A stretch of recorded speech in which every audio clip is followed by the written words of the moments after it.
Good morning. Welcome back to Border View Farms. I'm still Nathan, for those of you who don't know me. Got an exciting couple of days here, big couple of days here today and tomorrow. We got two projects we're working on in the shop here. One is this Gator. We've got to do our service work to it, change engine oil, air filters, fuel filter, and we're going to put our Clover seeder in the back that we've got. So we got to go get that down and get that ready to go. And then on the 7520, our headliner and fender panel should be in today. I expect them this afternoon, so we should be able to get this tractor put back together. However, when I got back to the farm this morning, I just was looking around this tractor and look what I found. We appear to have a puddle under the tractor. So my first thought was, crap, that oil filter O-ring that I replaced is leaking. But it's not oil. It's not hydraulic oil. It's not engine oil. That is fuel. It's diesel fuel. And so we've got a fuel leak somewhere. And I'm trying to figure out where exactly it's coming from. And I'm pretty sure I've got her narrowed down to this fuel line. Probably a little hard for you guys to see, but this fuel line is soaked. It's wet. And when I turned the key on to let the fuel pump run, it was bubbling right up here. So I think that's where it's leaking from. We're gonna have to replace that line. That line is a pain in the butt to get to because it goes from there back through underneath the cab and the fuel tank. Fortunately, I pulled that floor mat back out and there's an access panel. Comes in right there. It's still a pain to get to. We're gonna have to figure out how to do that, but no fun, but we gotta change it. Problem now is I don't have any of that fuel line, which means it's going to require a special trip to the dealer to do it. But I don't know, can you guys see this oil pan? It's all shiny and wet. It's actually dripping off of these bolts. So it's a pretty substantial leak. We're going to have to take care of that. So that's on the agenda for today as well. I also realized that I don't have any oil for the Gator. It takes different oil than the tractors, obviously. Diesel engines versus this gas engine, so I'm gonna have to run to the parts store and get some oil. So I think the first thing I'm gonna do here this morning is go get that seeder. It's in the barn in the back on top of our kiln room. We'll get it in here. It probably needs cleaned up, so I'm gonna wash it and then we'll have time for it to dry out before we need to stick it in the Gator. We got a little rain last night, so the driveways are pretty sloppy today.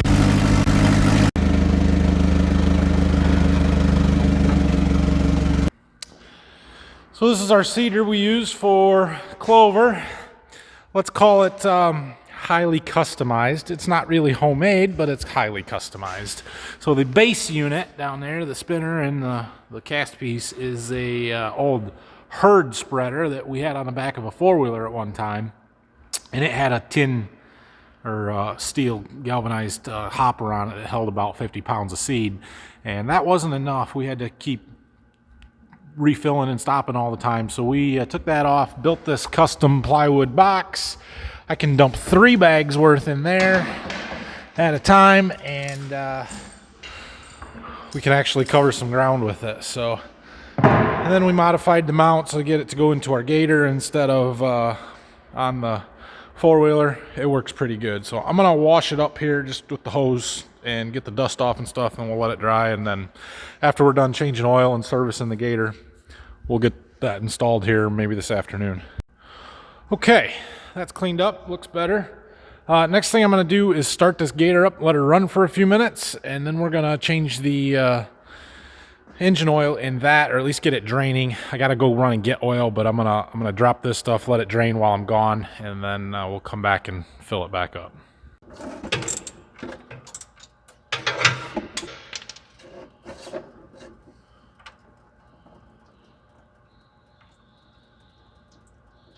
Come on.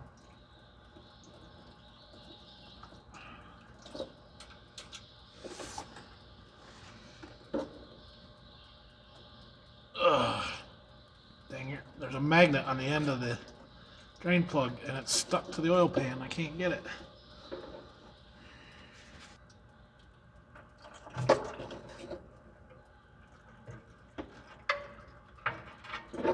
There.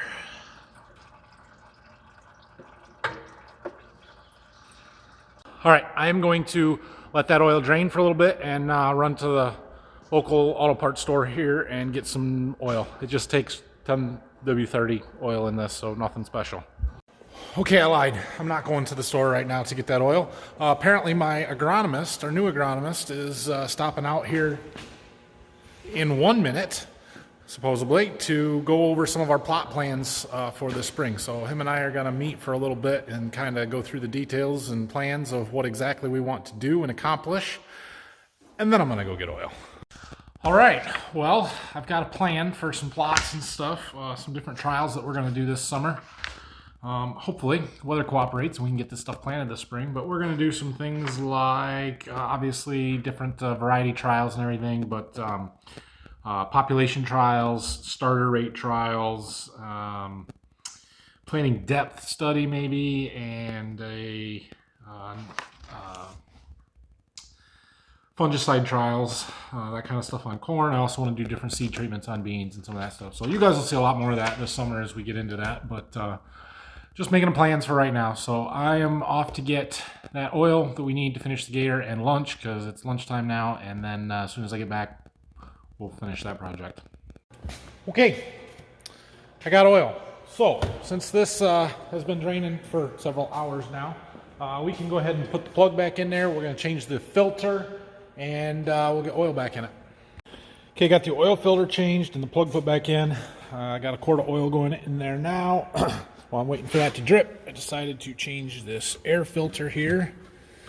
So we'll get that put in. This is just a single air filter. There's not a primary and a secondary like on the tractors.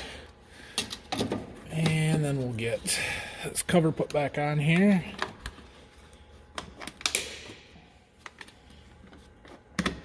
Come on. There it is. Okay. I'll get another quart of oil and dump it, and then we'll try and change the fuel filter too. Okay, it's got oil back in it. I'm going to start it up, let it run for a minute. Hopefully it'll start. I changed the fuel filter as well, which, by the way, is a giant pain in the butt. It's down in here. That's no fun to get to. But I think we're okay. We'll let that run for a minute. Maybe. Fill the oil filter up, and we'll recheck the oil level, top it off if we need to, and then we need to grease it. Bad news. So on that fuel filter, I broke the fitting that connects to the filter. And guess what? See this little fitting right here? How much do you think that thing costs? $32. Yeah, 32. No, I'm not paying that. So what I think I'm going to do is actually take it off of there and see if the hose will just slide right on this fuel filter thing there and get a hose clamp, because I'm pretty sure that'll work just as well. And I'll save really $60, because I think I broke this one too. It just is still holding together. But there's this little black piece there. It's supposed to be somehow to lock it, and it's cracked. This one, it fell out, which is why that didn't stay, and it popped off on me when I was running it a little bit ago. So, yeah, we get to fix that. We're going to try it with a hose clamp, and I guess if that doesn't work, I'll spend the $30, but that seems a little bit ridiculous for a little piece of plastic that should cost about $2. $30.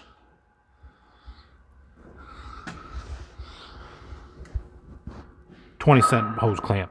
I fixed it. Okay, now we are good with that. I am going to grab the grease gun real quick, and we'll grease up the suspension points, and I don't know if there's any on the drive shafts or whatever, but yeah, at least I got that fixed. Okay, well, I cleaned the windows up a little bit and got everything else picked up, my tools, put the cab back together. I think the Gator itself is good to go. As far as greasing goes, there was only 2 grease zerks that I found on this thing, and there was no more in the book. Apparently the suspension doesn't have any, just a couple on the drive shaft. So anyway, whatever, that's done.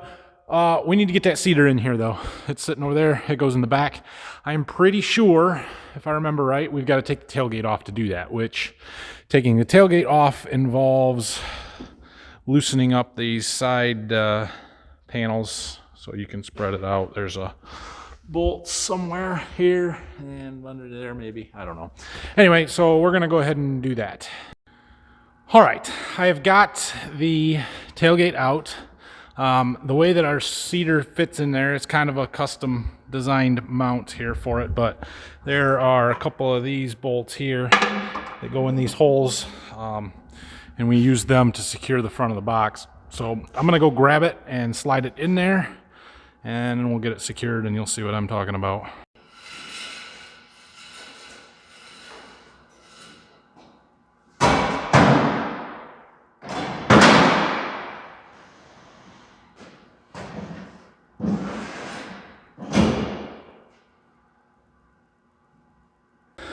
Okay, so the back end of the cedar just kind of sits there. It's supported by the back end of the bed there. And then these front brackets kind of pivot around there, and we put them bolts through the holes to the side, and that secures it in place. Okay, so now that I have that secured in there, and it's quite solid, this piece here is actually the cable that controls the slide gate. So it's kind of like a throttle cable, and basically you push and pull to move the gate on there, and I'll have to lube it up and get it mounted and stuff. But I think I had this mounted kind of up here on the ceiling because I used to have it attached to the bed here like so, but then I put this rear window in and now you can't reach it from there, so I put it up above your head here so that you can reach it from the driver's seat. Okay, I got this handle mounted up here. It works not real well, it's kind of hard to pull. It'll get better as I use it, but it does work. And then I also, so this motor is electric that runs this spinner, and we've got a plug for that wired into there that's wired into this switch on the dash. So when I hit this, our spinner spins.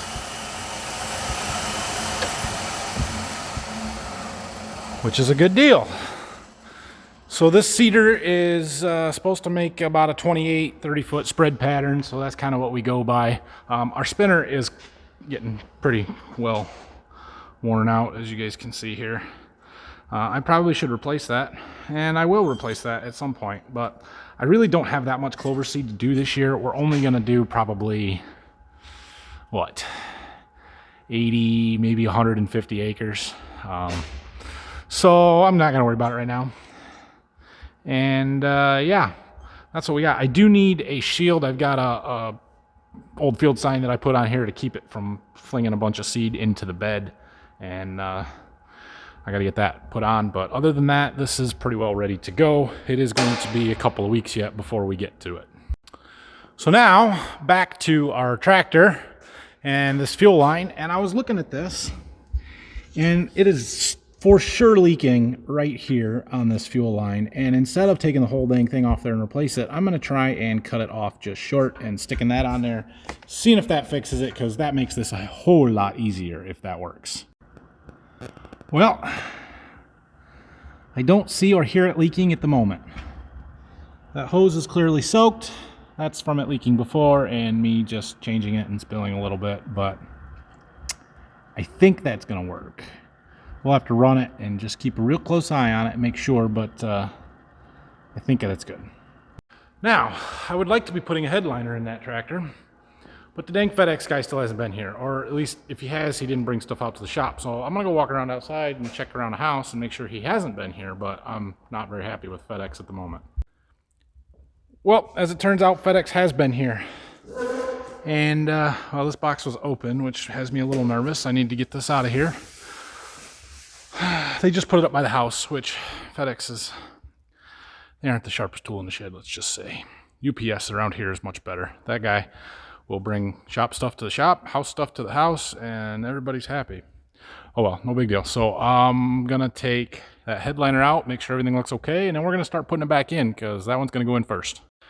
All right, well, The headliner looks good. I got there's some cutouts around the speakers to hold the covers in place. I got those transferred over to it, and I'm ready to get it in here. And it says you should have helper, and I don't. So we're gonna wing it, and this could be a challenge, but I'm gonna set the camera up somewhere to hopefully give you guys at least somewhat of a view of it, and we'll see how this goes.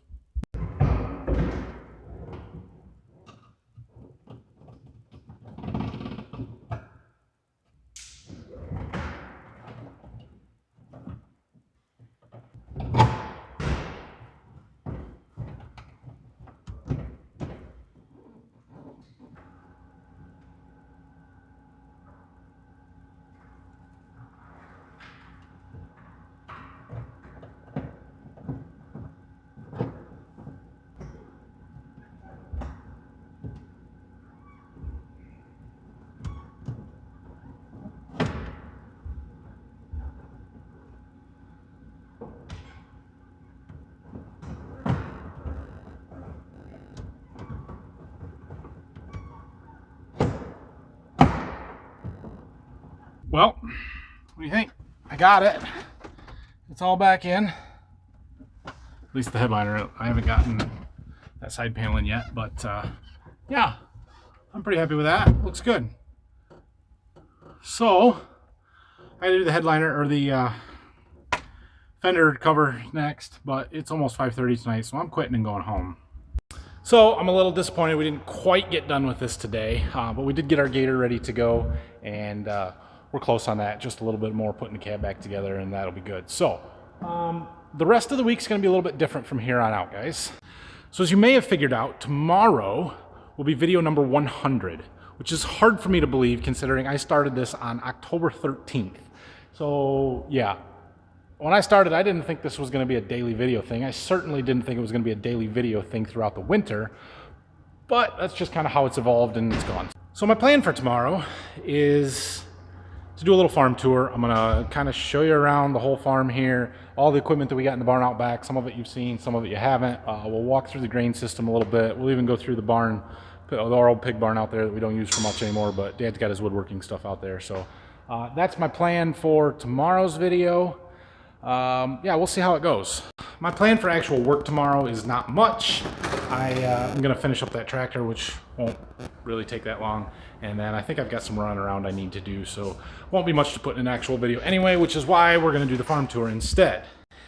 After tomorrow's video, I will be up in East Lansing for the Michigan FFA State Convention. As you may know, my sister is a current Michigan FFA State officer.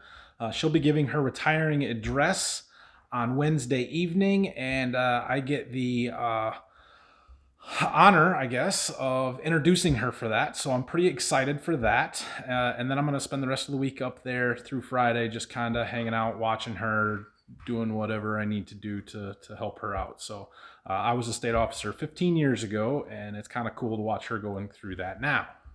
I will probably try and film some of convention, at least my part of the speech, maybe some of hers and some bits and pieces from throughout and stuff, and put that into a video. So that one will be very different than what my other videos have been, but it will probably come out then Saturday morning. So look for that. Other than that, let's wrap up today's video. Hit the like and subscribe buttons for me, please.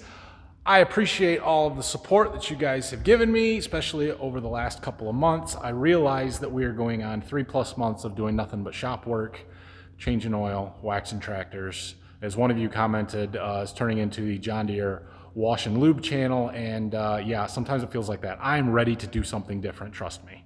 So we're getting closer to that. It's starting to warm up. We hit 50 degrees yesterday. It's going to be in the 40s almost all the next week. So hopefully we'll be able to do something a little bit different here pretty soon. Hope you guys are enjoying the videos. Hope you enjoyed today's. Please come back tomorrow's. Tomorrow's is going to be a good one. If you really like them, share them with your friends. I appreciate it. Leave me comments down below. Find me on Instagram and Facebook and Twitter if you really want to, but I don't use that much. At Borderview Farms. Have a great night, everybody. Looking forward to seeing you tomorrow.